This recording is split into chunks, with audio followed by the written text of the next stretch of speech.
পুৰা ব্যস্ত হৈ আছা আজি লাষ্টটো নেকি কেনেকুৱা লাগছি আজি কিমান বছৰ হ'ল আপোনাৰ হুচান্দাৰ ৰাসত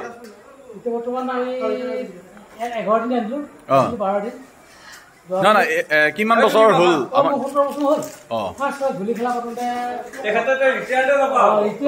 আমাৰ ৰাসত এতিয়া 17 বছৰ হ'ল ভোজ বনোৱা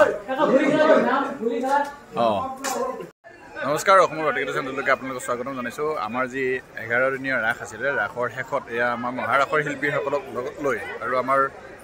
যি আমাৰ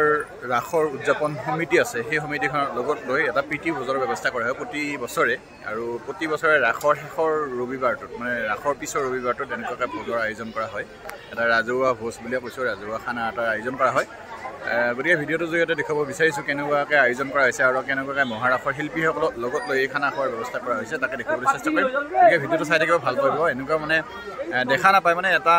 মানে খানা থাকিলে মানে একতাৰ এটা বান্ধোনেৰে বান্ধ খাই থকা যায় গতিকে দেখুৱাবলৈ শেষৰ ভিডিঅ' এইটো মানে ৰাসৰ শেষৰ ভিডিঅ'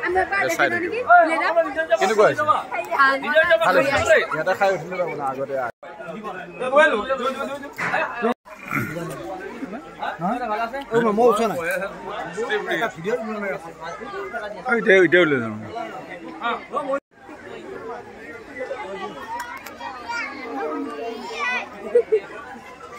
নিমখ কিয় নাই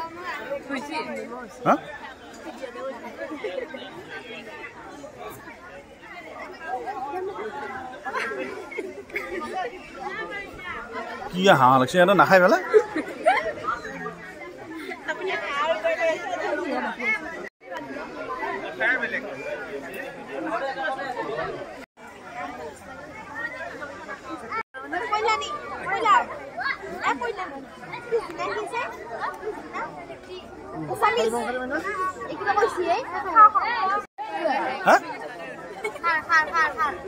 খাৰত নিমখ দিয়া নাই নিমখ এক্সট্ৰাকে দিব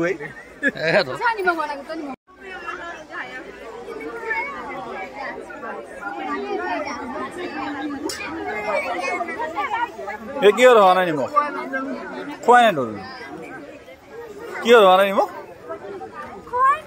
খোৱাই নাই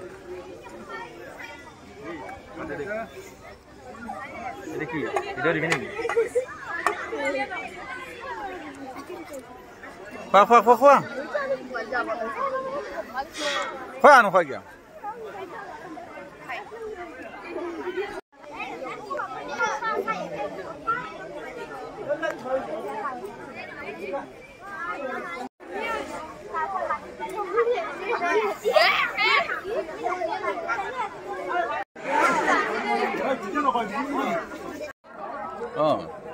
টিকেট দিওঁ বহাই দিওঁ দি আকৌ হেৰি টিকেট কটা কৰি দিওঁ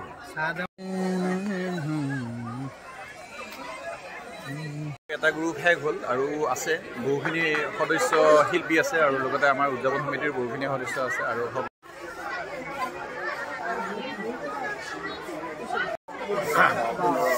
বন্ধ কৰিলে কথা কোৱা কিয়া কেনেকুৱা লাগিল ৰাস কেনেকুৱা লাগিল ৰাস কেনেকুৱা লাগে 11 দিন টোপনি নাই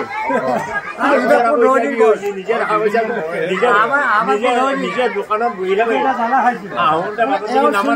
এইকাৰণে নোহোৱা হৈছে কথা এটা আমাৰ ৰাসকলৈ বহুত চিন্তিত আৰু বহুত মানে তেওঁ চেক্ৰিফাইচো কৰে আমাৰ চুলিখিনি নোহোৱা অহা বছৰ অকণমান কম মানুহটো চিন্তা নহয় চিন্তা কৰাটো বেলেগ কথা কিন্তু এই যে কিবা এটা আয়োজন কৰিব লাগে সেই আয়োজনটো চিন্তা কৰি নহ'লে আমাৰ মন্দিৰৰ বিষয়ে দিয়ে এনে কংসৰ লোক চালি নে